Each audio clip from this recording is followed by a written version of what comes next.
Hello, my beautiful rock stars. It's your girl Rocqi, your revolutionary hippie from LifeIsRocqi. Please like, share, and subscribe. Help me get monetized. So welcome to my polyamorous journey. This is like my first official episode. I have a lot of content from my podcast with my life partner. It's a real podcast. I have those videos within the playlist, so make sure you check them out or go to that channel and subscribe over there, okay? Anyways, I wanted to take time on my personal channel.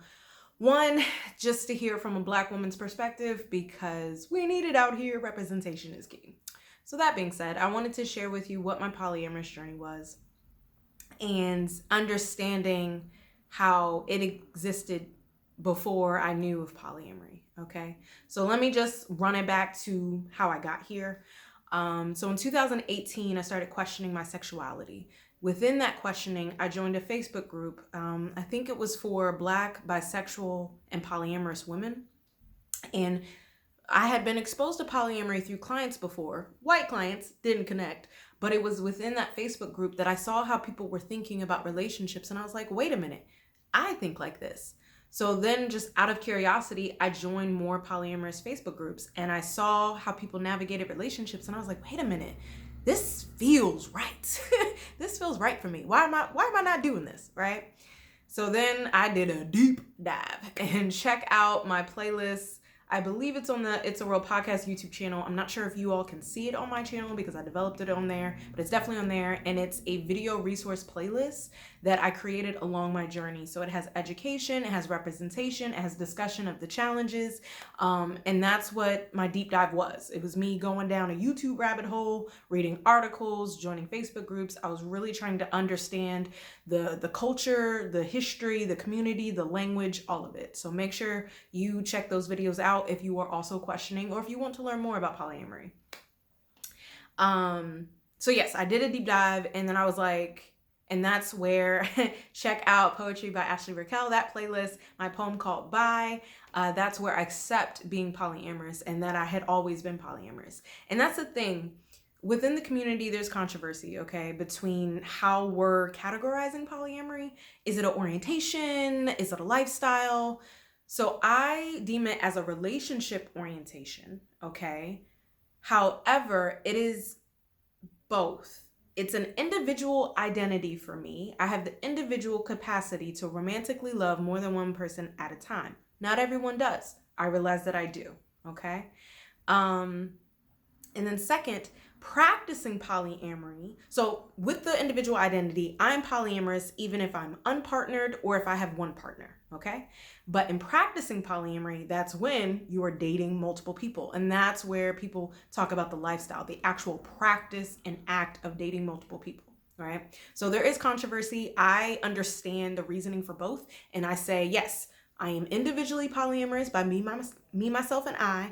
And then I'm not dating anybody right now, but I do have my life partner. So I'm not actively practicing, but I still I'm in these Facebook groups, paraphernalia, I'm still about that life. But yes. So I approached my life partner with, hey, I think this is a thing for me. And first, he was questioning whether or not I was doing it for him because we were in a situationship for 2 years. He was dating other people. And I was like, hey, we have a strong connection. There's a lot of love here. Why aren't we committing? Wandering minds want to know. We didn't have the language around monogamy until we had the language around monogamy. And then he was like, yeah, I don't want to be monogamous. And I was like, hey, bro, ain't nobody asking you to.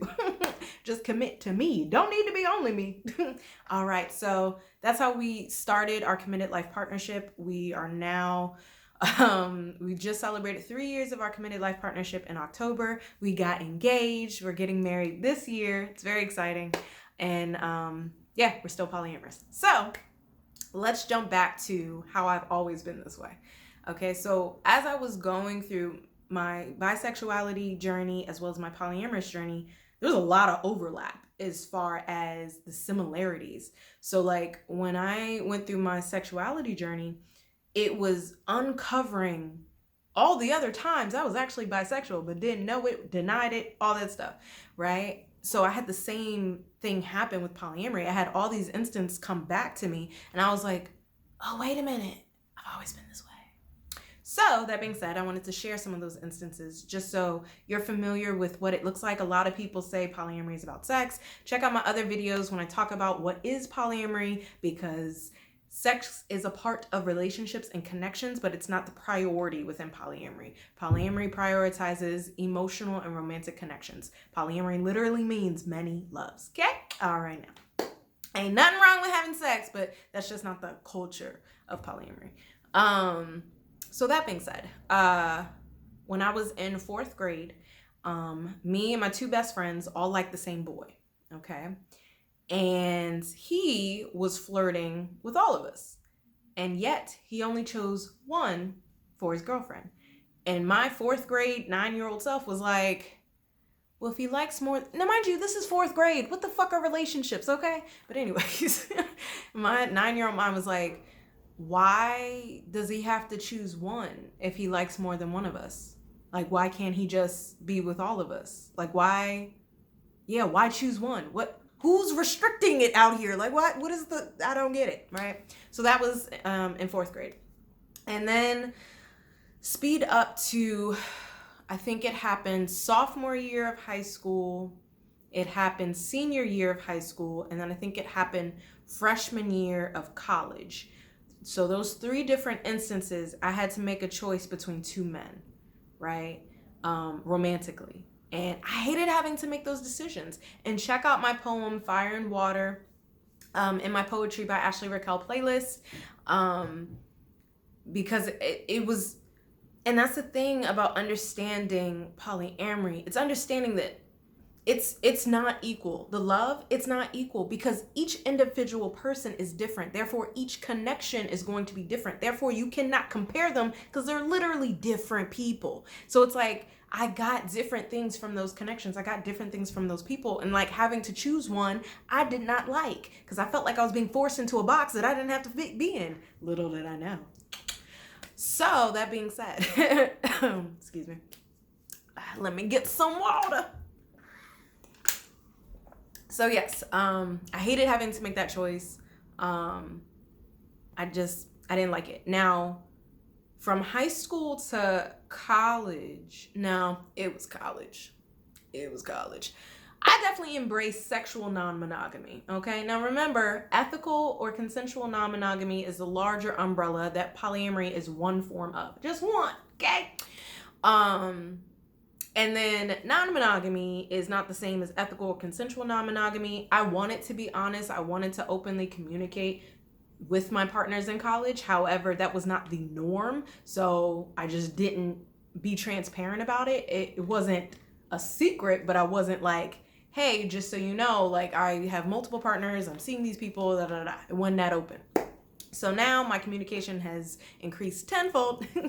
And yeah. So I was sexually non-monogamous in college, and then speed up to 26 when I connected with and embraced polyamory. So I've been practicing going on 4 years. Well, I've embraced going on 4 years. I've dated 3 different women within that time frame while I've been with my life partner. And that was another thing. So my experiences with non-monogamy, in a sense, also liking or romantically loving or being interested in, crushing, all that other emotional stuff with men only previously. But once I accepted my bisexuality, I was like, there's literally no way I'm going back to choosing one. There are bisexual monogamous people. Don't get me wrong. There are. Because again, if you only have the individual capacity to love one person at a time, to pour your energy into one relationship at a time, that is completely fine. I have more capacity, and that's okay too.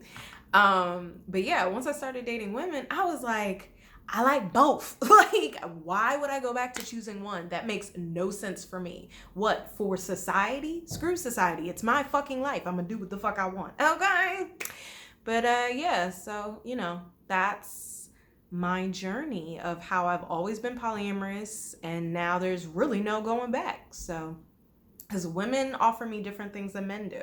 So it was really, really like, I refuse to choose. Okay. But let me know your thoughts in the comments below. What was your polyamorous journey? How did you know you've always been polyamorous? What are your questions about polyamory? And make sure you check out the rest of my playlist, my polyamorous journey. I'm going to be recording more content just so we can have more community engagement around this topic. But make sure you like, share, and subscribe. Light and love.